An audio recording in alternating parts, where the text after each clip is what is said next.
जय श्री राम। बहुत बहुत स्वागत करता हूं आप सभी का एक बार फिर से आपके ही अपने YouTube चैनल पर। मैं पंडित आशीष शर्मा। मेरा आज का ये वीडियो है कर्क राशि के जातकों के लिए, कर्क लगन के लोगों के लिए कि आने वाला जो समय है यानी जून 2023 वो आपकी राशि और आपके लगन के लिए कैसा रहने वाला है। ग्रहों की स्थिति, ग्रहों की युति, कौन सा ग्रह राशि परिवर्तन करके आपको क्या देगा, इस महीने क्या बेहतर है, क्या नुकसानदायी हो सकता है, किन बातों का ध्यान रख के हम अपने जीवन को बेहतर बना सकते हैं, क्या उपाय करके हम आने वाले समय को सुरक्षित कर सकते हैं, उस सब की विस्तार से चर्चा होगी, जिसको हम कहते हैं मासिक राशिफल, मंथली हॉरोस्कोप या मंथली प्रेडिक्शन। आइए देखते हैं कि इस महीने ग्रहों की युति 1 जून 2023 के दिन कैसी है। कि आपके राशि लगन में देखिए मंगल शुक्र की युति बन रही है, चौथे घर में केतु हैं, अष्टम भाव में शनि, शनि की ढैया के साथ चल रहे हैं। गुरु राहु बुध की युति राशि से दशम भाव में बनी हुई है और एकादश में चल रहे हैं सूर्य। इस महीने दो ग्रह राशि परिवर्तन करेंगे। सूर्य का राशि परिवर्तन होगा 15 जून को, बुध का राशि परिवर्तन होगा 7 जून को, और एक महत् परिवर्तन जिसे हम कह सकते हैं कि शनि अपनी ही राशि में रहते हुए वक्री भी हो जाएंगे, वो होंगे 17 जून को। तो उन सब का आपके राशि पर, आपके लग्न पर, आपके स्वास्थ्य सम्मान पर, आपकी एजुकेशन और प्रोफेशनल लाइफ पर कैसा असर, कैसा फर्क पड़ने वाला है, वो सब मैं आपको यहाँ इस वीडियो में विस्तार से समझाऊंगा। तो सबसे पहले हम बात करते हैं कि आपकी राशि लगन पर बन रहे मंगल शुक्र की युति की, क्योंकि ये एक मोस्ट इंपॉर्टेंट भाव होता है। यहाँ से हम आपके स्वास्थ्य और सम्मान को देखते हैं। इसमें चल रहा है मंगल नीच का होके, कर्क राशि में मंगल नीच का है। चंद्रमा की राशि में मंगल, चंद्रमा मन का कारक, मंगल साहस का कारक, वहां नीच का हो गया। यानी इस दौरान व्यक्ति को अपने आप पर संयम रखना है, अपने ऊपर संयम रखना है। किसी भी प्रकार का ऐसा काम नहीं करना जिससे उत्साहित होकर, जोश में आकर, क्रोध में आकर, जल्दबाजी में आकर आप अपना स्वयं का नुकसान करें। क्योंकि इस समय में व्यक्ति को उत्तेजनाएं होती हैं, इस समय में व्यक्ति उत्तेजित होता है, छोटी छोटी बातों को लेकर एग्रेशन होता है। तो कभी कभी हाई बीपी रिलेटेड प्रॉब्लम जिनको है ऑलरेडी, उनको ज़्यादा होना शुरू हो जाता है। क्योंकि मंगल रक्त का कारक है और चंद्रमा प्रवाह का कारक है। किसी चीज का तरल पदार्थ का फ्लो होना चंद्रमा पे आता है, और मंगल रक्त का कारक है। इसलिए जिनके मंगल नीच के होते हैं उनके रक्त में समय समय पर उबाल आता है। अब ये मंगल योग कारक है, इसको थोड़ा समझिए कि नीच का मंगल होने से आपको जो नुकसान हो सकते हैं वो मैंने आपको बताए। उसके अलावा ये मंगल पंचम का मालिक है, पंचम भाव बुद्धि का स्थान है।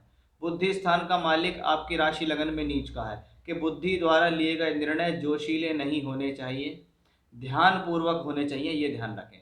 जितना आप अपने आप को धैर्यवान बनाएंगे, जितना बैलेंस रखेंगे, उतना ही ये आपकी एजुकेशन के लिए अच्छा, आपकी लव लाइफ के लिए अच्छा, आपके डिसीजंस के लिए अच्छा, आपकी शिक्षा में आपको प्राप्ति देने वाला होगा। क्योंकि भले ही ये नीच का है लेकिन ये आपकी राशि लगन से सबसे पवित्र स्थान में बैठा हुआ है। तो वो एक अच्छी सिचुएशन समय यहाँ इससे दिखती है। यही मंगल आपके कारोबार, आपके दशम भाव का मालिक है। दशम भाव क्या है? आपका कार्य क्षेत्र है, आपकी नौकरी है। और कार्य क्षेत्र हो या नौकरी हो, इसमें जिन जिन लोगों ने जीवन में जल्दबाजी या क्रोध किया है उनको उतना ही नुकसान हुआ है। क्योंकि रोज फायदा हर किसी को नहीं मिलता, फायदे का इंतजार करना पड़ता है, अपॉर्चुनिटी का इंतजार करना पड़ता है। कोई शिकारी भी अगर शिकार करता तो वो बहुत समय तक उस जानवर पर अपनी निगाह बना के रखता है, या जानवर किसी का शिकार करता है तो वो बहुत समय तक इंतजार करता है कि कब इससे चूक हो जाए और कब मैं इस पर प्रहार कर दूं। एग्जैक्टली वही स्थिति है कि जब कर्म भाव का मालिक नीच का हो तो आपको अपने कर्मों पे एग्जैक्टली ध्यान रखना है कि कहाँ पर आपको जोश दिखाना है, कहाँ साहस दिखाना है और कहाँ धैर्य दिखाना है। इन चीज़ों को समझ गए तो आपके लिए बढ़िया है। अब आपके दशम भाव का मालिक होकर यहाँ है, यानी ये योग कारक है आपके लिए मंगल। भले ही नीच का, अगर उस नीच के प्लेनेट की सावधानी ध्यान में रख ली तो आपकी शिक्षा भी अच्छी, आपकी प्रोफेशनल लाइफ भी अच्छी। अब इसके साथ शुक्र है। मंगल शुक्र की युति क्या होती है? लग्जीरियस चीज़ों के प्रति आकर्षित करती है। इस दौरान आपका ध्यान नई नई चीज़ों पर, सुंदरता पर जाता है। तो क्या कहते हैं, अपोजिट सेक्स के प्रति भी ध्यान जाता है। घूमना फिरना, आना जाना, अच्छा खाना, अच्छा पहनना, लग्जरी चाहिए। क्योंकि चौथे घर का मालिक है शुक्र, चौथा घर भूमि जमीन ज़्यादा सुख साधन है। वो लगन में, राशि में यहाँ मंगल के साथ बैठा हुआ है। इसका मतलब सीधा सीधा यही है कि आपके लिए ये जो समय है ये काफ़ी अनुकूल है, आपको लग्जरी दिला सकता है। लेकिन किसी भी चीज़ की अति बहुत बुरी होती है, ये हमेशा ध्यान रखना चाहिए। जिस किसी भी चीज़ को आप प्राप्त कर लें तो उसका इस्तेमाल उठता कि ठीक है, पता लगा मोबाइल लिया है ना, पूरे दिन उसी में लगे हुए हैं, कंप्यूटर लिया है उसी में लगे हुए हैं, लैपटॉप लिया है उसी में लगे हुए हैं, बाइक लिया है नहीं क्योंकि सुख साधनों का कारक है तो बाइक के पीछे ही लगे हुए हैं, पूरे दिन उसी का ही काम है, इधर जाना उधर जाना, व्यर्थ के कार्यों में पैसा खर्च कर देना, या वाहन लिया है या कोई भी लग्जरी खरीद के लिया है जिसके प्रति आप ज़्यादा आकर्षित हो गए, तो वहीं अपने कैरेक्टर को भी आपको स्ट्रांग रखने की ज़रूरत है। तो ये मंगल शुक्र की युति का ध्यान रखना है, क्योंकि मंगल यहाँ बैठे हैं, चौथे घर में केतु है और केतु की दृष्टि पे दृष्टि पड़ रही है मंगल की दृष्टि यहाँ भी पड़ रही है और मंगल की दृष्टि अष्टम भाव पर भी पड़ रही है।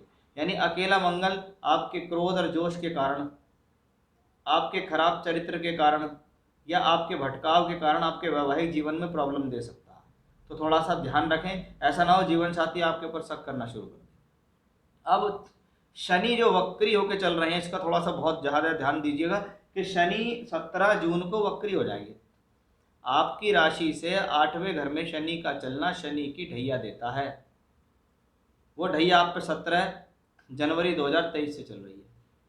अब शनि हो जाएंगे वक्री। अष्टम भाव में वक्री ग्रह का जाना शुभ नहीं माना जाता।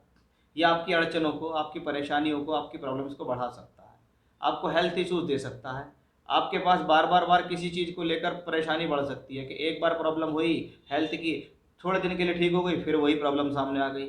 एक बार काम अच्छा चला, फिर अड़चन आ गई, फिर रुक गया, फिर अच्छा चला, फिर अड़चन आ गई।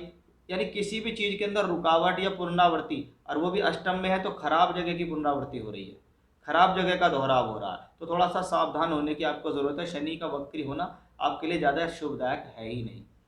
अब दशम भाव में आप देख रहे होंगे गुरु राहु और बुध की युति बनी हुई है। अब भाग्य स्थान का मालिक और छठे स्थान का मालिक बृहस्पति ही है आपके लिए। वो दशम भाव में है और वहां से बैठ के धन भाव को देख रहा है। इसका मतलब बृहस्पति अपनी तरफ से पूरे प्रयास करेंगे आपके भाग्य को जगाने की, आपको किसी न किसी माध्यम से धन देने की, निरंतर रूप से आपको जीवन में सुख साधन देने की कोशिश करेगा बृहस्पति। राहु उसके साथ है, जो गुरु राहु योग बनता है वो कहता है डिसीजंस को सोच समझ कर लें, क्योंकि मैं आपके कर्म भाव में बैठा हूं, इसलिए कर्म के क्षेत्र में डिसीजंस गड़बड़ ना हो जाएं, इसका ध्यान रखें। इसके साथ बुध इनकी प्रॉब्लम्स को बढ़ाने वाला ही मुझे दिखता है, क्योंकि बुध आपके लिए एक तो मित्र नहीं है, आपकी राशि लगन का मित्र नहीं है और अच्छे भावों का स्वामी भी नहीं है, 12वें का और तीसरे का। तो यह दो भी दशम में चलता है तो आपसे एक्स्ट्रा एफर्ट्स लगवाता है। 7 जून को बुध का राशि परिवर्तन होगा और बुध एकादश में पहुंच जाएंगे। अच्छी बात यह है कि ग्रह कोई भी है, लेकिन अगर वो एकादश में पहुंचा है तो 11वां घर वृद्धि का और लाभ का है। वहां पे बैठने के बाद वो किसी न किसी प्रकार से लाभ देगा, लेकिन उस लाभ को प्राप्त करने के लिए आपको यात्राएं करनी पड़ेंगी। उस लाभ को प्राप्त करने के लिए आपको छोटी बड़ी यात्राएं करनी पड़ेंगी, तो कभी कभी खर्च करना पड़ेगा, फिर आपको लाभ मिलेगा। अब आपके धन की स्थिति देखिए इस महीने कैसी है कि धन का जो स्वामी है, कहाँ से देखा जाता है धन देखा जाता है 11वें घर से, कमाई है।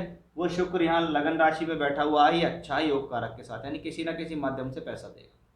अब सूर्य आपके दूसरे घर यानी धन संचय का मालिक है, जहाँ पे पैसा आप स्टोर करते हैं कि मैं हर महीने सेविंग्स कर रहा हूँ, जोड़ रहा हूँ पैसा। वो जुड़ा हुआ पैसे का मालिक 15 जून को 12वें घर में पहुंचेगा। तो कभी कभी किसी कारणवश या कह सकते हैं किसी जिम्मेदारी के लिए आपको इस दौरान 15 जून के बाद कुछ पैसा निकालना पड़ सकता है, या कोई खर्च आ जाएगा अचानक से, उस पर आपका पैसा यहाँ खर्च हो सकता है।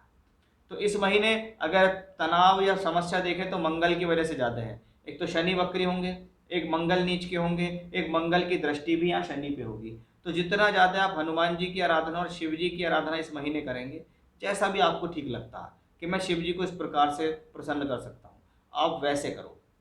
क्योंकि पूजा पाठ तो बहुत है, लेकिन व्यक्ति किसी एक ही चीज़ को कर ले वो बहुत है। इवन आप रोज़ाना शिवलिंग पे जल चढ़ा दें, रोज़ाना हनुमान चालीसा कर लें, 3 टाइम हनुमान चालीसा कर लें, 7 बार हनुमान चालीसा कर लें, ये बहुत अपने आप में बेहतर उपाय है। इनको करने से व्यक्ति को बहुत अच्छे परिणाम मिलते हैं। तो ये था कर्क राशि, कर्क लग्न के जातकों के लिए जून 2023 का महीना कैसा रहेगा, उसके बारे में मैंने आपको विस्तार से जानकारी दी है। फिर से इसी प्रकार की जानकारी लेकर आपके सामने हाजिर होऊंगा। तब तक के लिए बने रहिएगा मेरे साथ। जय श्री राम।